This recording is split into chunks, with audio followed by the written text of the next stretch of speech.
Hello நண்பர்களே, வணக்கம். நம்ம இன்னைக்கு பார்க்க போகிற பதிவு என்னன்னா, கார்த்திகை மாதத்தில் நம்ம பிரம்ம முகூர்த்த முருகன் வழிபாடு எப்படி பண்ணலாம், அதுக்கு என்னென்ன மாதிரியான பூஜைகள், எப்படி விளக்கு வைக்கிறது, என்ன மாதிரியான முருகன் நாமம் சொல்லணும். ஸோ இதெல்லாம் பற்றி நம்ம இந்த வீடியோவில் தெளிவாக பார்க்கலாம். அதுக்கப்புறமா உங்களால் பிரம்ம முகூர்த்தத்தில் எழும்ப முடிஞ்சது அப்படின்னா உங்களுக்கு என்ன மாதிரியான பலன்கள்லாம் கிடைக்கும். சப்போஸ் என்னால் எழும்ப முடியலை, அப்போ நான் என்ன பண்ணலாம், இதுக்கும் நம்ம இந்த வீடியோவில் விடை பார்க்கலாம். முதல்ல நம்ம பிரம்ம முகூர்த்தம் அப்படின்னாலே இந்த பிரபஞ்சமும் நம்ம வேண்ட தெய்வ சக்திகளும் சேர்ந்து நம்மளுக்கு நம்ம வேண்ட எல்லாத்தையுமே இந்த பிரபஞ்சமும் சேர்த்து கொடுக்கும். ஸோ நீங்கள் என்ன மாதிரியான ஒரு வேண்டுதல் கேட்டாலுமே அதை நீங்கள் தொடர்ச்சியாக அந்த பிரம்ம முகூர்த்தத்தில் கேட்டுட்டே இருக்கிறீங்க அப்படின்னா கண்டிப்பாக நீங்கள் அந்த வேண்டுதல் உங்களுக்கு நிறைவேறும். அதனால் நீங்கள் இந்த கார்த்திகை மாதமும் மார்கழி மாதமும் அடுத்து வரக்கூடிய தை வரைக்குமே நம்ம முருகன் வழிபாட்டுக்கும் சரி, அனைத்து தெய்வ வழிபாட்டிற்குமே உகந்த மாதம். பொதுவாக இந்த கார்த்திகையும் மார்கழியும் தெய்வ வழிபாட்டிற்கு சிறப்பான மாதங்கள்னே நம்ம சொல்லலாம். ஏன்னா இந்த மாதம் கார்த்திகை மாதம், கார்த்திகேயனான முருகனுக்கு சிறப்பு வாய்ந்த மாதம். அதே மாதிரி பார்த்திங்கன்னா நம்ம ஐயப்பருக்கு எல்லாருமே மாலை போடுவாங்க, விரதம் இருப்பாங்க, சபரிமலைக்கு போவாங்க, தீபம் பார்ப்பாங்க. அதே மாதிரி சிவபெருமானுக்கும் இன்னைக்கு எல்லாரும் விரதம் இருப்பாங்க. திங்கக்கிழமை சோமவார விரதம் இருப்பாங்க. அதே மாதிரி அண்ணாமலையாருக்கு பெரிய தீபம் வரும். அந்த தீபத்தை பார்க்கறது ரொம்பவும் சிறப்பு. ஸோ அந்த மாதிரி தீபம் இந்த மாதமே ஒரு ஒளிச்சுடர் நிறைந்த மாதம். அந்த மாதம் எப்படி பிரகாசமாக இருக்கோ அதே போல் அந்த மாதத்தில் நம்ம அந்த பிரம்ம முகூர்த்த டைமில் விளக்கேற்றி சாமி கும்பிட்டோம் அப்படின்னா நம்மளோட வாழ்க்கையும் ஒளி பிரகாசமாக இருந்து நம்மளோட வாழ்க்கையில் இருக்கிற கஷ்ட நஷ்டங்கள், கவலைகள், அப்புறம் இந்த ஏதாச்சும் பெரிய சண்டைகள், அப்புறம் கடனாக இருக்குது, பண கஷ்டம், மன கஷ்டம், உடல்நிலை சரியில்லை, இது எல்லாமே உங்களுக்கு சரியாகும். ஸோ அதுக்கு ரொம்பவும் சிறப்பான நேரம் இந்த பிரம்ம முகூர்த்த நேரம். இந்த பிரம்ம முகூர்த்த நேரம் எப்போ வரும், அப்புறம் விஷ்ணுக்கு கூட இந்த மார்கழி மாதம், இனி வரக்கூடிய மார்கழி மாதம் ரொம்பவும் ஸ்பெஷல். அதே பார்த்தீங்கன்னா இந்த கார்த்திகை முதல் மார்கழியிலேருந்து தைப்பூசம் வரைக்கும் முருகனுக்கும் ரொம்பவும் சிறப்பு. அதனால தான் இது தெய்வ வழிபாட்டிற்குரிய சிறந்த மாதமாக சொல்லப்படுது.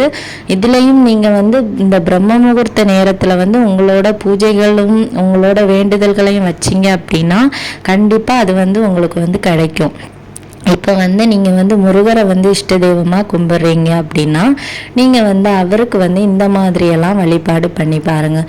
எதுவுமே நீங்கள் பண்ணாண்டா காலையில் ஒரு 4 மணிக்கு எழும்புங்க. 4 மணியில் இருந்து 6 மணிக்குள்ளே இந்த பிரம்ம முகூர்த்த வேலை தான். அந்த டைமுக்குள்ளே நீங்கள் விளக்கு வைக்கிறதுக்கு ட்ரை பண்ணுங்கள். அப்படி என்னால் முடியலை அப்படின்னா ஒரு 4 மணிலேருந்து ஒரு 5:30க்குள்ளையாவது, மேக்சிமம் 5:45 வரைக்குமாவது நீங்கள் இந்த சூரிய உதயத்துக்கு முன்னாடி நீங்கள் விளக்கு வச்சுருங்க. அதுதான் பிரம்ம முகூர்த்த வேலையில் வரும். 6 மணிக்கெல்லாம் நல்லா வெளிச்சமாக தொடங்கிடும். அதனால் நம்மளுக்கு அந்த டைம் பிரம்ம முகூர்த்தத்தில் வராது. அந்த டைமுக்கு உள்ளே நீங்கள் செய்ய ஆரம்பிச்சிருங்க. காலையில் எழும்பி உங்களால் தலைக்கு குளிக்க முடியுது அப்படின்னா தலைக்கு குளிச்சிருங்க. இல்லாட்டி உங்களுக்கு உடம்பு சரியில்லாமல் போகும், எனக்கு தலைவலி வரும், வேறு எனக்கு நிறைய பிரச்சனை இருக்குது அப்படின்னா மேலுக்கு மட்டும் குளிங்க, ஒன்றும் பிரச்சனை இல்லை. மேலுக்கு குளிச்சுட்டு நீங்கள் எதுவுமே பண்ணாண்டா உங்களுக்கு உங்கள்கிட்ட பூக்கள் இருக்குது அப்படின்னா பூ அலங்காரம் பண்ணுங்கள். ஏதாச்சும் பூ வீட்டில் வச்சுருக்கீங்க, நான் நேற்றுக்கே வாங்கி கட்டி வச்சுட்டேன், இல்லை நேற்றுக்கே நான் வாங்கி வச்சுருக்கிறேன் அப்படின்னா நீங்கள் பூ வைக்கலாம். இல்லைங்க என்கிட்ட பூவே இல்லை, நான் என்ன பண்ணுறது, இந்த விடிய காலம் போய் நான் யாருக்கிட்ட போய் பூ வாங்குவேன் அப்படின்னு கேட்டிங்கன்னா பூ இல்லாட்டியும் கூட பிரச்சனை இல்லை. அவரோட படத்துக்கு நீங்கள் எப்பவும் பண்ணுற மாதிரி பூ ஒன்றுமே போடாண்ணா, ஒரு இதுவும் இல்லை, வெறும் தீபம் மட்டும் நீங்கள் வந்து கொளுத்துனா போதும். நல்லெண்ணெய் தீபமோ நெய் தீபமோ ஒரே ஒரு அகல் விளக்கு வந்து நீங்கள் வந்து வச்சா போதும். முருகருக்குன்னு சொல்லிட்டு வைங்க, முருகர்கிட்ட சொல்லிட்டு நீங்கள் வந்து அந்த தீபத்தை வைங்க. அதே மாதிரி காலையில் அதிகாலை நேரம்னால நம்மளுக்கு வந்து இந்த எல்லா இடமுமே வந்து அமைதியாக இருக்கும், சவுண்டே இருக்காது, நம்ம வீடே அமைதியாக தான் இருக்கும்.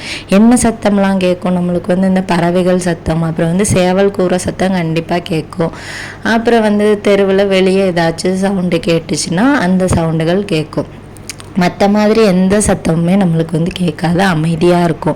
ஸோ அதனால தான் சொல்கிற, பிரபஞ்சமே அமைதியாக இருக்க நேரத்தில் வந்து நீங்கள் எழும்பி மெனக்கெட்டு நம்ம வந்து நம்மளோட தேவைக்காக கடவுள்கிட்ட வந்து பிரார்த்தனை பண்ண போகிறோம். ஸோ அதனால் கடவுள் வந்து கண்டிப்பாக நம்மளுக்காக தருவார். ஸோ நீங்கள் வந்து உங்கள்கிட்ட பூவும் இல்லை எதுவுமே இல்லை, வெறும் விளக்கு மட்டும் வச்சுட்டீங்க. அதுக்கப்புறமா நீங்கள் என்ன பண்ணணும் அப்படின்னு பார்த்தீங்கன்னா, ஒரு தரையில் அமைதியாக உட்காருங்க. ஒரு 10 நிமிஷம் உங்களால் முடிஞ்சுது அப்படின்னா உட்காருங்க. உட்கார்ந்துக்கிட்டு உங்களுக்கு என்ன முருகன் நாமம் தெரியுமோ அதை சொல்லுங்கள். ஓம் சரவணபா போற்றி சொல்லலாம், ஓம் கந்தா போற்றி, கதிர்வேலா போற்றி, கடம்பா போற்றி, உங்களுக்கு வந்து என்ன மந்திரம் தெரியுதோ அதை சொல்லலாம். இல்லாட்டி வந்து நீங்கள் வந்து வேல்மாறலில் உள்ள அந்த ஃபஸ்ட்டு 4 வரிகள் வந்து சொல்லலாம். திருத்தணியில் உதித்தருளும் ஒருத்தன் மலை விருத்தன், எனதுலத்தில் உரை கருத்தன் மயில் நடத்து குகன் வேலை. இந்த வேல்மாறல் தெரிஞ்சுது அப்படின்னாலும் நீங்கள் வந்து சொல்லலாம். இல்லை எனக்கு வந்து கந்த சஷ்டி தெரியும் அப்படின்னா நீங்கள் கந்த சஷ்டியை படிங்க. இல்லாட்டி வந்து எனக்கு வந்து வேறு என்ன தெரியும் அப்படின்னு பார்த்தீங்கன்னா, நம்ம இந்த குருவாய் அருள்வாய் அந்த இது கந்தர் அனுபூதி தெரியும்னா அதை வந்து படிங்க. உங்களுக்கு வந்து என்ன முருகர் சம்பந்தமான பாடல்களோ இல்லை முருகன் சம்பந்தமான நாமமோ எக்கச்சக்கமாக இருக்குது. இல்லை ஓம் அழகா போற்றின்னு கூட சொன்னாலே போதும், முருகனோட ஒட்டுமொத்த மந்திரமும் அதிலேயே அடங்கிரும். ஏன்னா அழகுக்கு பேரே முருகன் தான். அதனால அழகா போற்றின்னு சொன்னாலே உங்களுக்கு எல்லாமே முடிஞ்சு போச்சு. அதனால் நீங்கள் வந்து எதையுமே நினைக்காதீங்க. உங்களுக்கு என்ன முருகனோட திருநாமம் தெரியுதோ, அப்படி எனக்கு எதுவுமே ஞாபகம் இல்லை அப்படின்னா ஓம் முருகா போற்றி, அது கூட நம்மளுக்கு வந்து அவ்வளோ பெரிய விஷயம் கிடையாது. ஓம் சரவணபா போற்றின்னு சொன்னாலுமே போதும். இதை வந்து நீங்கள் தடவைனாலும் உங்களுக்கு விருப்பப்பட்ட நேரம் வரைக்கும் நீங்கள் சொல்லலாம். 1/2 மணி நேரம் சொல்கிறீங்களா, 1 மணி நேரம், என்னால் வந்து இவ்வளோ நேரம் வந்து கடவுளுக்கு ஸ்பெண்ட் பண்ண முடியும்னா கண்டிப்பாக அதெல்லாம் வந்து பண்ணுங்கள், எந்த பிரச்சனையும் கிடையாது. அதே மாதிரி முருகனுக்கு வந்து எந்த திருநாமம்னாலும் சொல்லலாம், சொல்லிக்கோங்க, உங்கள் விருப்பம்தான். அதுக்கப்புறமா என்ன நெய்வேத்தியம் வைக்கணும், இந்த அதிகாலை நேரத்தில் வந்து என்ன மாதிரியான நெய்வேத்தியம் வந்து முருகனுக்கு வைக்கணும். என்ன உங்கள்கிட்ட வந்து என்ன இருக்குது, நீங்கள் வந்து காலையிலே அதிகாலை வேலைக்கு முன்னாடியே எழும்பி வந்து நீங்கள் வந்து எல்லாம் பண்ணிட்டீங்க அப்படின்னா இருக்கிறத வைங்க. எதுவுமே இல்லைன்னா எதுவுமே வைக்க வேண்டாம், ஒன்றுமே இல்லை. அப்படி நம்ம வந்து வெறுமனே வச்ச மாதிரி இருக்குன்னா பாலோ தேனோ கற்கண்டோ ஏதாச்சும் ஒன்று வச்சா போதும். இல்லை ஏதாவது ஃப்ரூட்ஸ் இருந்துச்சு அப்படின்னா அதை கூட வைக்கலாம்.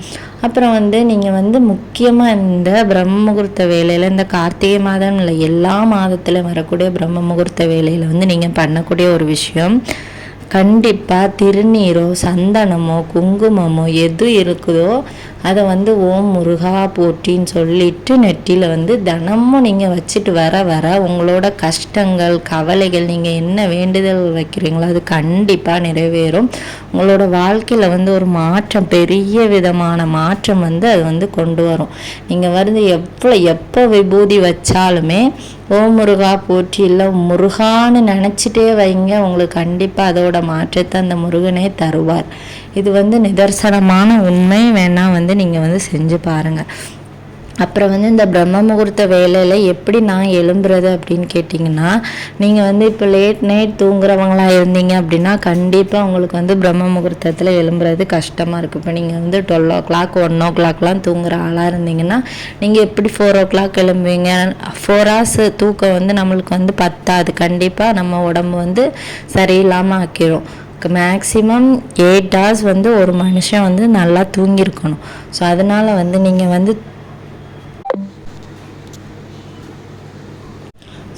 நீங்கள் வந்து காலையில் பிரம்ம முகூர்த்தம் 4 மணிக்கோ இல்லை 5 மணிக்கு எழும்பணுன்னாலும் சரி, ஒரு 10 o'clock நைட்டு வந்து தூங்க ஆரம்பிச்சிருங்க. அப்போ வந்து உங்களுக்கு வந்து ஒரு 5 o'clock மேக்ஸிமம் எழும்பும் போச்சில் நீங்கள் வந்து எந்த பூஜையும் பண்ணாண்டாம், விளக்கு மட்டும் வச்சு அவருக்குள்ள ஏதாச்சும் நாமங்கள் சொன்னால் போதும், என்னோட வேண்டுதலையும் கேட்கணும் அப்படின்னா இவ்வளோ டைம் உங்களுக்கு வந்து கரெக்டாக இருக்கும் மேக்ஸிமம். ஸோ அதனால் வந்து நீங்கள் வந்து கொஞ்சம் நேரமே தூங்க ஆரம்பிச்சுட்டு அப்புறம் வந்து பிரம்ம முகூர்த்த டைமில் வந்து எழும்புங்க. முதல்ல ஒரு 1 week கஷ்டமாக இருக்கும், அப்புறம் போக போக அதுவே வந்து உங்களோட உடம்புக்கும் செட் ஆயிரும். அப்புறம் வந்து உங்களுக்கும் அதுவே வந்து பழகிரும். அப்புறம் வந்து நீங்கள் வந்து அலாம் வச்சு எழும்பணும்னு கூட கிடையாது. நீங்கள் வந்து ஒரு 1 week வந்து தொடர்ந்து எழும்பும்போது ஆட்டோமேட்டிக்காக உங்கள் பாடி வந்து அதுக்கு செட் ஆகி நீங்களே வந்து எழும்ப ஆரம்பிச்சிருவீங்க. ஸோ வந்து உங்களால் முடிஞ்சுது அப்படின்னா ஏதாச்சும் நெய்வேத்தியங்கள்லாம் வச்சு பூ அலங்காரம்லாம் பண்ணி விளக்கு வைங்க. இல்லாட்டி சும்மா கூட விளக்கு வச்சு அவரோட நாமங்கள் எதுனாலும் சொல்லலாம். அப்புறம் வந்து இந்த கார்த்திகை மாதம் முழுவதுமே நிலைவாசலில் வந்து முருகனுக்கு வந்து 2 விளக்குகள் ஏற்றி வைப்பது ரொம்பவும் சிறப்பு. உங்களால் முடிஞ்சுது அப்படின்னா நீங்கள் வந்து பண்ணுங்கள். இந்த மாதிரி பிரம்ம முகூர்த்த நேரத்தில் வந்து நீங்கள் வந்து விளக்குகள் வைத்து முருகனை வந்து வழிபாடு செய்யும்போது உங்களோட சகல கஷ்டங்களும் நீங்கி உங்களோட குடும்பத்தில் ஏதாச்சும் ரொம்ப நாள் கவலையாக இருக்குது அப்படின்னா அது கூட நீங்கிறதுக்கு நிறைய வாய்ப்புகள் இருக்குது. கண்டிப்பாக அந்த பிரச்சனைகளுக்கெல்லாம் ஒரு முற்றுப்புள்ளியை வந்து முருகனே வைப்பார். அவரை வந்து நம்புங்க. உங்களுக்கு வந்து எவ்வளோ பெரிய கஷ்டமாக இருந்தாலும் கண்டிப்பாக அதுலேருந்து உங்களை வந்து வெளியே கொண்டு வருவார். இந்த வீடியோவோட பதிவு வந்து உங்களுக்கு யூஸ்ஃபுல்லாக இருந்துச்சு அப்படின்னா உங்களுக்கு தெரிஞ்சவங்களுக்கு வந்து அதை வந்து ஷேர் பண்ணுங்கள். மறக்காமல் நம்ம சேனலை சப்ஸ்கிரைப் பண்ணி வச்சுக்கோங்க. இதை போல் பயனுள்ள தகவல்களை வந்து நீங்கள் வந்து தெரிஞ்சுக்கலாம்.